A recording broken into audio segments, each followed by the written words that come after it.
right, guys. Guys. And you're all like, that bingo was great when you did this to us. What the hell? Oh, we gotta go. Everybody fell out. All right. So, again,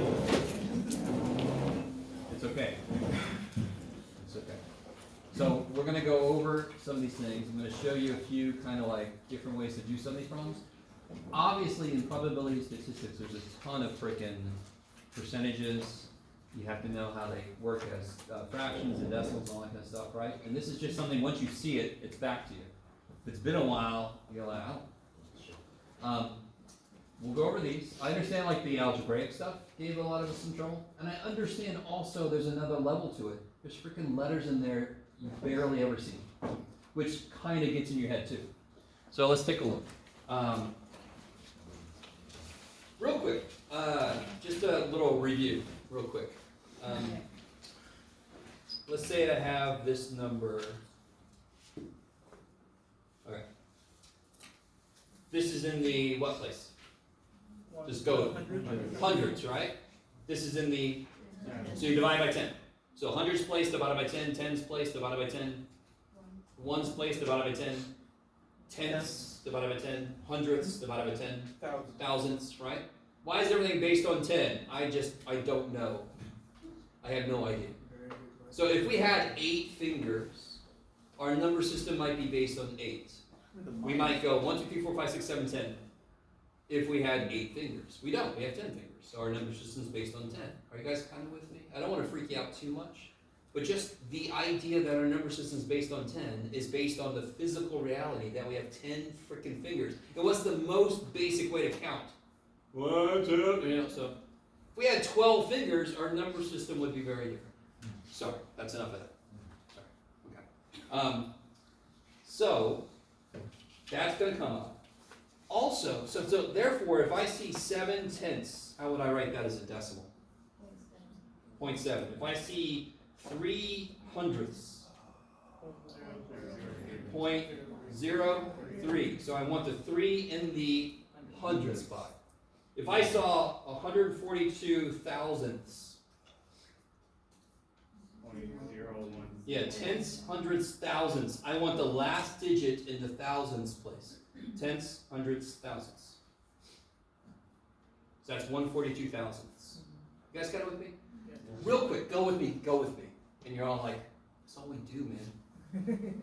Watch this. This is kind of cool. 0.1, what is that? What's 0.1 just by itself? 0.1 is a fraction. 1/10. Everybody with me? What's point? Jeff, you can make a 1. There you go. What's 0.04? 4 over 100. 4 over 100, yes? What's 0.002? 2 over 1,000. 2 over 1,000. If I wanted to add these, what would I need? Common denominator. That's right. So I'd multiply this one by 100, yes? This one I multiply by 10. This one I multiply by nothing. It's good. By 1, it's already good. Do you see how I get 142 over 1,000? Yeah. Do you guys kind of see what I'm trying to tell you? This is why the last digit has to go in the place that it's supposed to be. The last digit determines it, because the other two would become that denominator if you wrote them all out. Are you guys kind of with me? And again, I know this is basic shit, but this is shit we don't think about directly very often, right? What do we think about the most with decimals? $7.48. All right, well, we go out to the second decimal place at most, normally, right? We don't even think of it that way, normally. Okay. So I'm not here to, why do I know math so well? I freaking teach it. I'm doing it all the damn time. So I don't forget it. If you don't do it, it's out. All right, so coming back to this. This is not in a good form to make it into a decimal. Decimals are just fractions that fit into our number system, which is based on 10. So if I make a fraction based on 10, it goes right into our number system. So how do I make 3/5 become something tenths? Multiply top and bottom by 2. I love it. Right? So this is 6 tenths. What is that as a decimal? 0.6. Kick ass. Now, do you guys know what the percent symbol means? Like 11%. What does that percent symbol mean? 11 out of 100. Yeah. Now, this is not true, what I'm about to tell you, but it is kind of a nice little thing. See how the percent symbol looks like a 100 that we just sort of like rearranged? All right, so that's another way to, it's not why it is. There's a whole weird history of why the percent symbol looks the way it does. So the percent number will always be bigger than the decimal number. Does that make sense? Because percent means I haven't divided yet. Once I divide, it gets smaller, of course, yes? So from decimal to percent, it's all about moving the decimal how many times? Twice, because it's based on 100, correct? You just got to know which way to go. So if you really have a lot of trouble with it, write the letters for decimal and percent in alphabetical order. If I'm going from decimal to percent, I move the decimal place that way. If I'm going from percent to decimal, I'm moving that way. So I'm going from decimal to percent once, twice, 60%. Is that cool? All right. Nice. Everybody good? Yeah? Okay. And again, don't beat yourself up. This is stuff we don't really look at directly very often, right? It's really easy to forget some of this stuff. So going backwards, that's in percentage. So how do I make it into a decimal? Move the decimal place 2 places back. I love it. I want to make it smaller because now I'm actually dividing by 100. Once, twice, 0.427. What place is this in now? 1,000. So it's 427 over 1,000. I love it. You guys are getting a little taste of how horrible my handwriting is. So good luck. This one is basically the same. Just I start with a decimal. How do I make that into a percentage? Bam, bam. 6.4%. And then, of course, as a fraction, again, it's going to be out of 1,000. On this kind of problem, I don't care too much about reducing because it's all about converting, right? I don't know if you guys know this, but most of your calculators should have a fraction button. Does anybody know that? You can convert a decimal to a fraction to a certain level of denominator. It can only handle such a big denominator. This guy, 0.03% for most humans is like, it ain't gonna happen. If that was the probability of something, I would put a lot of money on it not happening. Are you with me? So this should not be a big decimal. This should be a very small decimal. And the big mistake that your brain does, your brain says, oh, the poor little dude's already so tiny, I must have to move it. No. If you will go from percent to decimal, you got to move it back, right? So what does it become? 0.0003. Yeah, 0.0003. Which makes sense. 0.03% is a stupid small amount of something. And then, of course, what fraction is that going to be? 10,000. Yeah, tens, hundreds, thousands, 10,000ths. Okay, I like it. This guy, 1.12. That means I have more than a whole thing, which means the percentage is going to be more than 100%. So the answer makes sense. If I move it over twice, I get what as a percentage? 112%. Makes total sense. It's more than a whole thing. So if I have 112% of the pies, I got one whole pie and then 12% of another pie. Sorry, why does 0.03% only get moved twice? They always only get moved twice. Why is it twice? Because percentage means out of 100. When you multiply or divide by 10, you're moving the decimal place once. Why is multiplying and dividing by 10 so easy in our number system? Because our number system is based on freaking 10. That's why the rest of the entire world uses metric system. Americans, we're special. We use freedom in quite a few ways. We're very special. The rest of the world is like, what the shit's wrong with you people? You guys kind of with me? Y'all know, like, anybody know Celsius, for example? Yeah. What's freezing? Water freezing is 0. Water boiling is 100. all right. Fahrenheit. Water freezing is, of course. And water boiling is 212. Sure, of course. That only makes what? So that's all made up shit, by the way. Why did they put it there? For a weird ass reason. I'm sorry. Whole side note. Sorry. Is everybody cool with that? So the trick is, if you're going from decimal to percent, you don't care what the number is. You just move that decimal to the right twice. If you're going from percent to decimal, you move it back twice. No matter what the hell it is. I like it. And now how do I make this into a fraction? There's two kind of ways to do it. If you look at this, let's look at this guy. What's percent mean? Out of 100. So one way to answer this is 112 out of 100. Anybody else do a different answer? I did 1. Yeah, what would this be? 1 and 1200. So you can also do 1 and 1200s. I love it. Why are those the same? It's a mixed fraction. Yeah, how do you make a mixed fraction become improper? Oh, yeah. Remember this? The 1 100 represents times 1 plus 12. You guys remember that? Yeah. So we got 112 over 100. Real quick. Anybody remember why? Wow, it's my 5th puberty. Why we do 100 times 1 plus 12? Anybody remember why we do that? The 1 represents 100 hundredths. Yeah, exactly. So 1 and 12 hundredths. All right. This is the worst notation choice we've ever made, right? So I talk about the drunk history math. This is just we were drunk the day that this was created. Normally when I have something sitting next to something else, it means multiplication. You guys agree? 7x is 7 times x. 1 sitting next to 12 hundredths actually means what operation? What operation is known to be here? Plus. That sucks. We hammer it and students said 6x means 6 times x, and then we do this shit. Well, so I apologize on behalf of my field. But if I wanted to add these, I'd have to make like denominators, correct? Yeah. So wouldn't it be, whatever the shit this is, I'm going to multiply 1 by it. So then it's over that number. Do you guys see what I'm saying? So that it's just a shortcut to go from mixed number to improper, to do the bottom times the thing plus the top. It's just a shortcut. Okay. Alright. By the way, I want to say this right now while I'm thinking about it. Some of you guys are sitting there like, oh, this is simple shit. Okay, great. Enjoy it while it's simple. If I am going too fast, slow me down. If I'm going too slow, deal with it. That's my saying. You guys with me?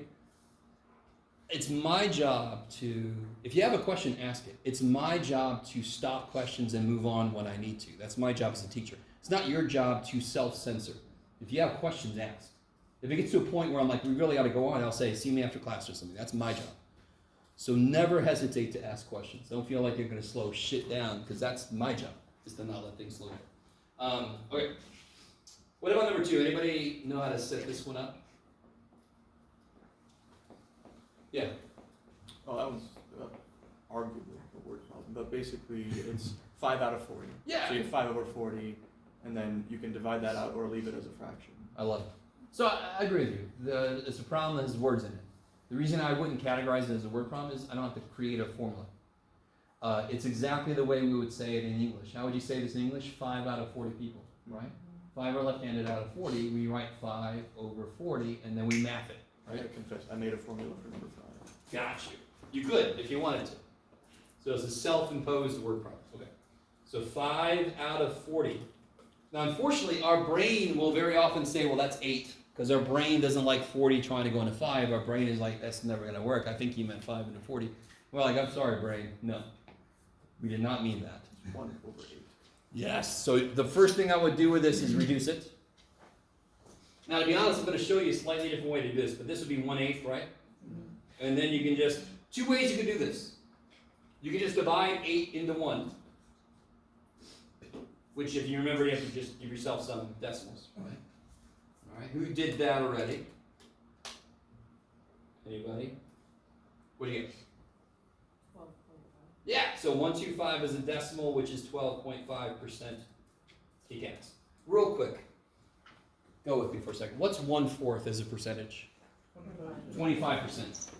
1/8, isn't that a half of a fourth? So if 1/4 is 25%, 1/8 is half of that. 12.5%, right? You guys kind of with? It's just a flipping 3/4 problem again. It's like what percentage of what probability you'll get for flipping 3 points. And Oh, each yeah, one yeah, will yeah, be exactly. 12.5%. You got it. Exactly. I love it. So yeah, we'll get there. But yeah, exactly. It's like having 3 different babies and so forth. Yeah. All right. We'll see. For probabilities. It's a Monty Hall. 3 and 4, I think, were universally loved. He says that sarcastically. Just remember this. All right, number 3 is weird. The letter on the bottom, I don't know if you guys remember what the name of it was. It looks like a fat R, like an R that has been, eating a lot. It's called sigma, right? It doesn't matter what its name is, it's just a symbol. Whenever you see an equation that has a fraction in it, how do you kill a fraction? Multiply the denominator. Yeah. So if I multiply both sides by what's currently being divided, I get rid of the fraction. Immediately my equation looks a lot better, right? So if I multiply both sides by this weird little dude, I get z sigma equals x minus that. Well, x minus, this is actually mu, like a French cow, sort of. Mu? Okay. Have that. Yeah, and then you're one step away from getting x by itself. Are you guys kind of with me? Yeah. So this kind of problem is the variable I want is stuck on the top. So the very first thing I want to do is I want to free it. Free your mind. So I want to kill the bottom so it's not stuck anymore. Now I'm able to get rid of shit that I don't want. Before I want the x dude alone. So add the little mu dude.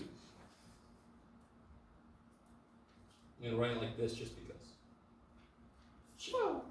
That is an actual equation we're going to use this semester, right?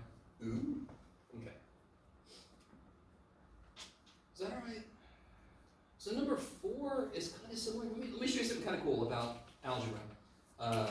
This is going to seem very out of nowhere. What is 10 divided by 5? 2. Holy shit. What is 10 divided by 2?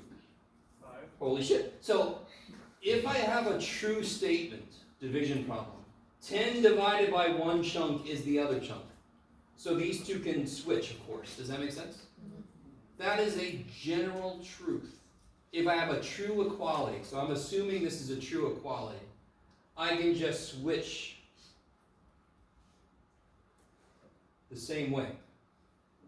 As if that was 10, that's 5, and that's 2. I could just switch those. Now, if you want to see the work, watch this.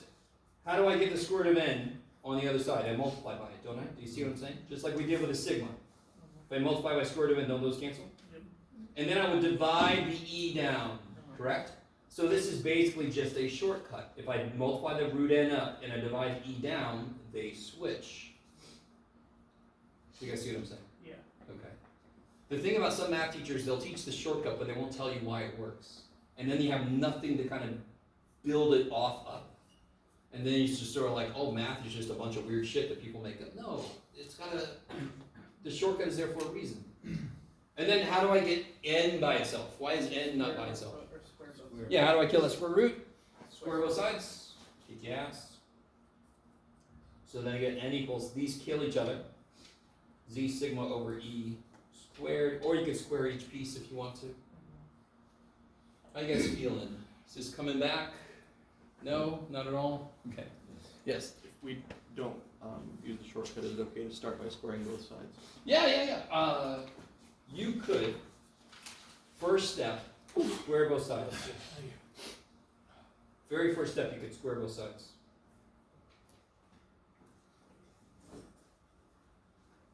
Right? And then you could multiply the n up, divide the e squared down, and you got to the same place. Does that make sense? Okay. Now, real quick, we are not going to be doing like a ton of this. In fact, we're going to do that again later this semester. I'm going to remind you, oh yeah, that's the problem for the warm-up sheet. We're only going to do it once so we can kind of reorganize a formula and make it more useful. The formula as it was given at first, when is this useful? If I don't know E, but I do know all these other letters, yes? What if I want to know N?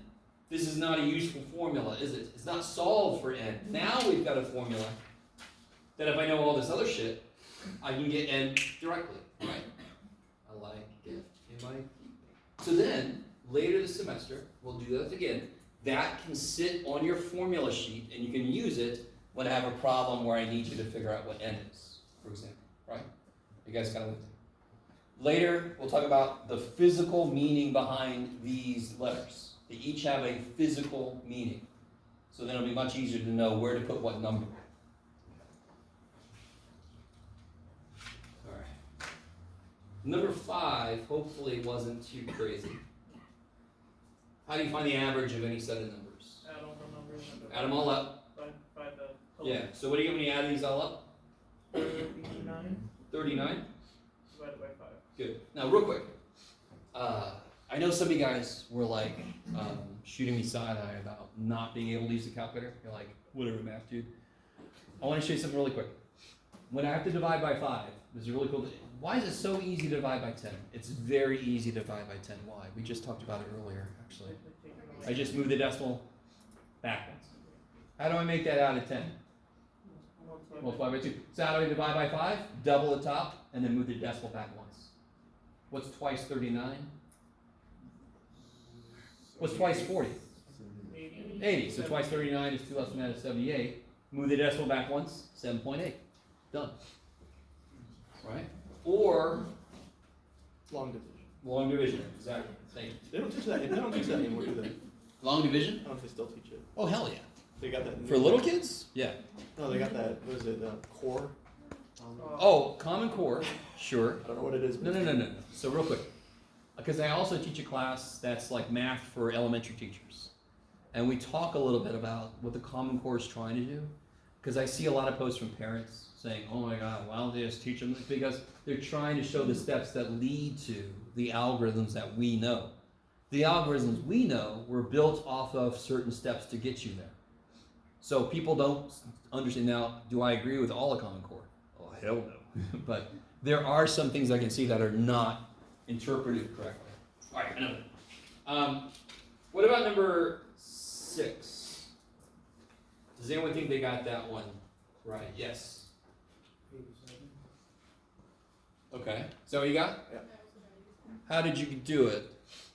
I added up to 2 and got 153, and I kind of just like realized out of 3 I need to get to like 240. Beautiful. So, if I know, is that basically what you did? Or how did you do I it?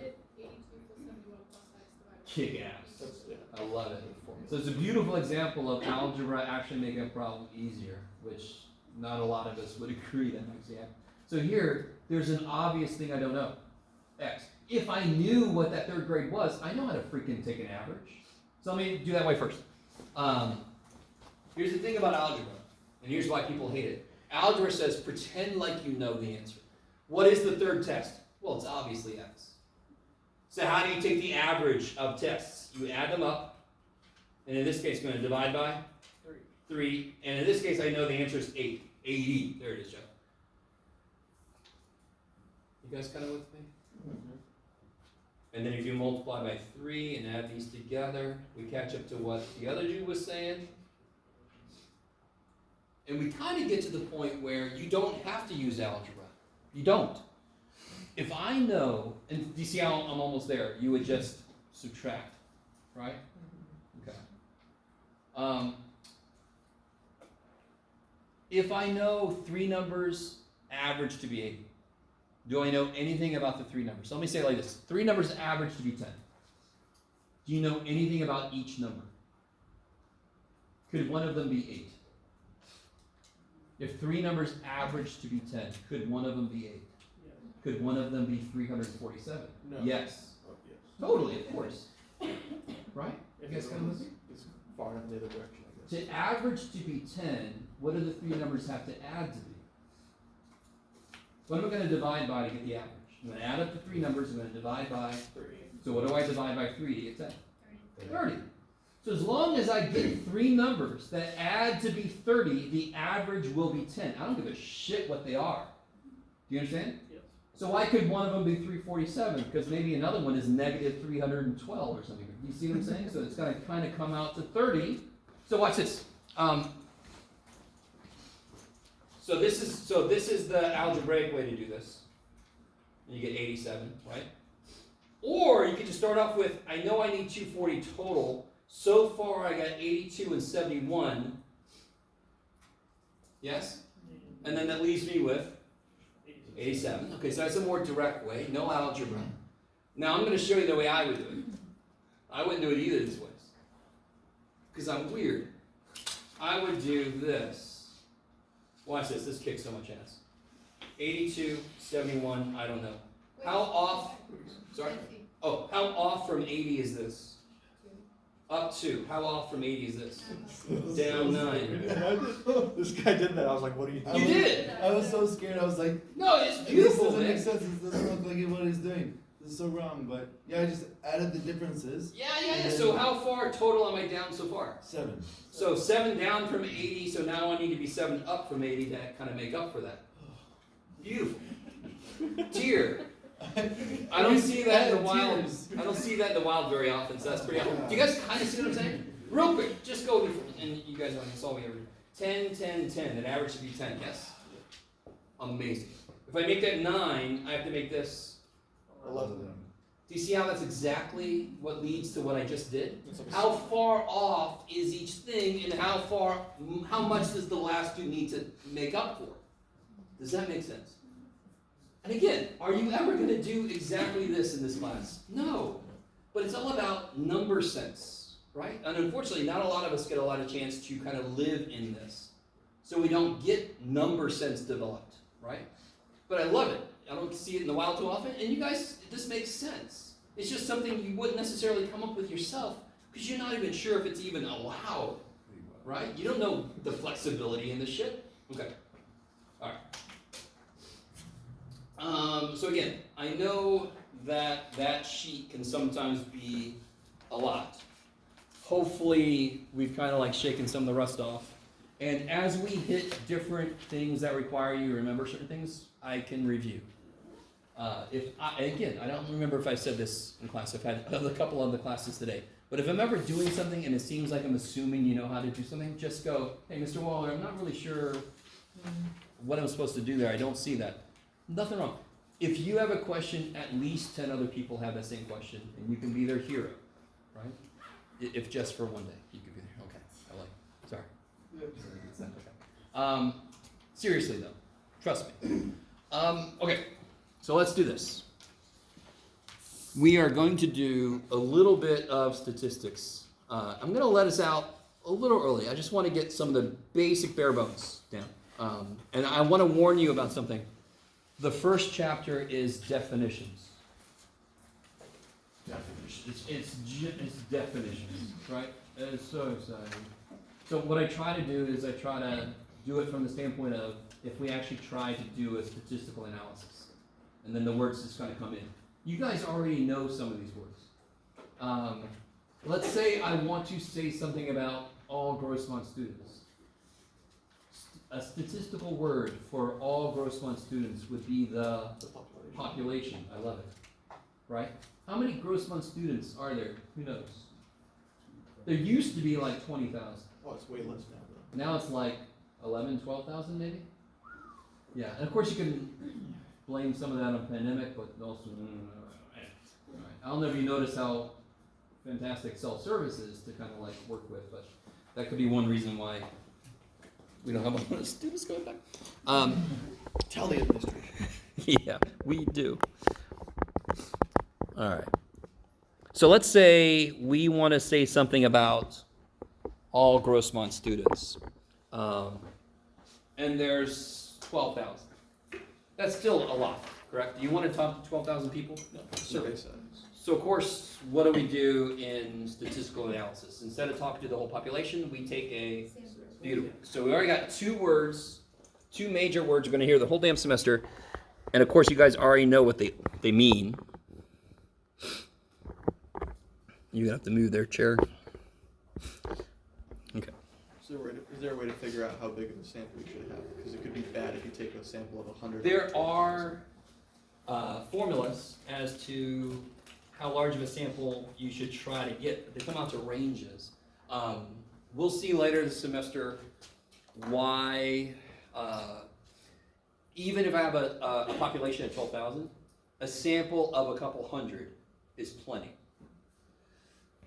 Later this semester, any of you guys pay any attention to politics at all? You guys know there's an election coming up, right? One would hope. Do you guys ever run into, in any of the social media, any like information about polls? Like Every day. 42% are going to vote for this guy, 45% going to go vote for this old white guy, right? So But whenever you see those, normally somewhere there it says plus or minus something. Have you ever seen that? So it might say 42% for this dude, 45% for this dude, and the bottom it says plus or minus 4%. Like, that's the margin of error. So on the surface, it looks like 42 to 45. You're like, well, that guy's going to win. What does plus or minus 4% mean? That's 50. Yeah, the error. It's how much they're off by. Why would they be off? Because how did they get those numbers? Did they call everybody? Did they call you? Have you ever been called? Of course, some of you guys are like, this would be the first time I'm ever voting. Right? Some of you guys maybe not able to vote yet. Okay, neat. Have you ever been called your opinion about who to vote? No. So, but these polls happen. But they're based on samples. If I take a sample of anything, I'm going to put a lot of money that sample does not perfectly represent the population. I would bet all the money I've got that the average of a sample is not the same as the average of the population. Are you guys kind of with me? Because invariably, there's going to be some kind of variation. There's going to be some you happen to pick older people, young people. You're looking at the average age of Grossman or something, right? Okay. So we got two definitions so far. We've got, it's a lot of board. We got population. So the official definition of population is, it's a group, we'll say it like this, it's a collection of all people or items you wish to describe. Stay with me.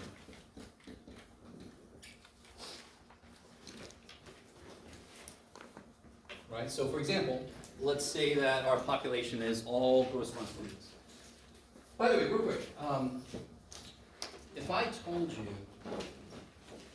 Grossman students are next door, can you see that in your head? Grossman students. There's Grossman students next door. You guys with me? Do you guys see that in your head? If I said all Grossman students are next door, isn't the scene in your head horrific? You understand what I'm saying? So when you're identifying a population, it's never good enough to say German bakers, for example. Because I could say, did you see those German bakers? And there's like 2 or 3. If I said all German bakers are out in the field, you're going to expect to see like this huge, you're like, what the hell are these people doing here? What convention? You guys kind of. So when I want you to identify a population, you better make sure that I understand you know it's every damn person, yes? So if you just say German bakers, nope, you're gonna lose points. Okay. So let's say here, our population is all G-House, all Grossmont students. Okay. Coming up. So then, what if we wanted to take a sample? Let's say that I used you guys as my sample. Why would that be bad? And I'm not saying any of you are bad people. Actually, it's not too small. It is smaller than you might like, but it's not small enough to be itself a concern. There are other issues. Because it's just a math class and it's not getting everybody. Cool. It's a math class. It's not random. So it's, right? No. And now I need to know what random means, though. You know what I mean? Well, you're taking a collection of like all the people in class. So other people are like art majors or like. Good. In, You guys have reasons you're taking stats, I hope, or else you're just like, I'm not doing anything. Slide up. I don't know. Sometimes I have that. Yeah, I'm just curious. Do you have something? Wouldn't there be a bias? Okay, cool. All right. So we have a word random and we have a word bias. They're connected. So what does it mean when I'm trying to take a random sample? And I've noticed there's a lot of misunderstanding of what the word random means. Thankfully, I think we're past the phase of people like, I'm so random. I think that's gone because that was annoying in many different ways. Who thinks they know what random means? Like you want variation in everybody? You kind of got there. Probability? It's related to probabilities. Not planned. Okay, not planned, okay.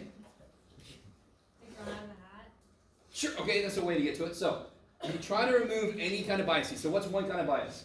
The students in this classroom are here for a reason. They need this class for a major. So there are certain types of students whose feelings or ideas might be different. So that if I just take this group's ideas, it might not be representative of the whole population. So random means trying to strip away any connection that the people you're picking have, right?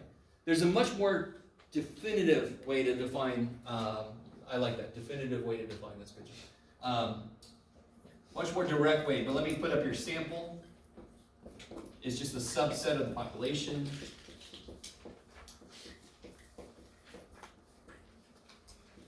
So we don't want to take this class as a sample because there's a reason you all are here, and that reason, those reasons might actually affect your response to whatever question I want to ask you. So my question was, how do you feel about STEM careers? Do you agree with me that you would be biased, right? As opposed to me asking that question in like a Calculus 3 course, or if I ask that question in a humanities course. Very different responses I would expect. And I'm not saying everybody would respond in some definite way, but there would be trends in one way or the other based on the fact that they're in a certain kind of class for a certain reason. Are you guys kind of okay? So what would be a good sample to take then? How would we pick a good sample? Okay, I could create a system. How do you? For defining characteristics. Well, for example, what? Like you said, like which major, like people are doing. Make sure, okay, so identify different majors and then make sure that you have all of them represented. Yeah. Okay, I like it. Does that make sense? Sort of like if you were at high school, you would want to make sure you took some freshmen, some sophomore, some junior, some senior, so nobody would feel like their grade was left out, because there are definitive things on each grade that might affect responses. Does that make sense? All right, so one way is to break your population into groups, and then take some from each of those groups. That's an actual, real sampling technique, right? The most way to do it is to like somehow have every gross month student's name on a piece of paper in this giant freaking hat, and then just have somebody like dive in and start pulling ones out. You guys with me? Or have it on everybody's name on a written out and just start throwing darts at the thing or something. Do you understand what I'm saying? Yeah. Right. Say Second. Random number generator. Random number generator that could actually be like related to their student ID number, maybe. Yep, that's what I was thinking. I like it. You guys kind of follow? Yeah. So I like it, like what if I took one person out of every class that's currently on campus? Would that be good? Would that be better than just us? Absolutely. Would that be good? Would that be a good sample? Why not? People are here at this time for a certain reason, bias, right? Yeah, it's one day of the week. One day of the week, certain time of day, right? Are there a lot of online courses now? Yes. And if I'm on campus, I'm not getting their opinion, right? You guys kind of follow? So, last thing I'll say, and then we'll get out. Next time we'll kind of continue this, but let me make this a subsection of this. The gold standard is some kind of a random sample. And to be honest, there's a little more to it, but right now I'll just say random. The best way to describe random, what would be wrong if I called people and got their opinion? Some people don't have phones. Some people So don't answer. random, the thing you try to attain when you're trying to get a random sampling is every single element of the population must have an equal chance to get into the sample. If I call people, I have made the chance that somebody without a phone to get into my sample, 0. They don't have an equal chance, right? If I pick people on campus, people that don't come to campus don't have a chance. So random sampling is every single person or thing in the population has an equal chance to get into the sample. You guys? So every category has one. Every single element, so every single gross font student must have an equal chance to get into the sample. That would be a random sample. Does that mean that if I set up a system to do that, the sample I end up with is actually representative. Maybe not. There's always probability. It's crazy. I could just randomly happen to pick a bunch of people that are 40. And then if my questions are related to age somehow, I'm going to get skewed responses, correct? You guys understand what I'm saying? That we can't control. That shit is out of our hands. We do everything we can. And that's why we lead to like plus or minus 4%, that kind of thing. There's a whole other reason for that. Sampling errors that we have no control over. Just randomness happening. We can't control that shit. Right, so a random sample is every person or thing in the population has an equal chance to show up in the sample. Equal chance to get into the sample.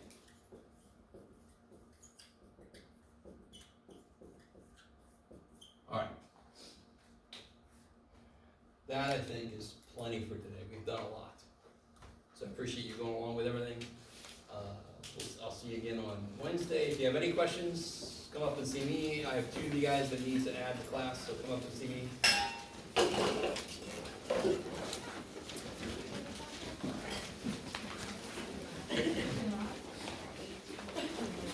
Did I start this? Yes.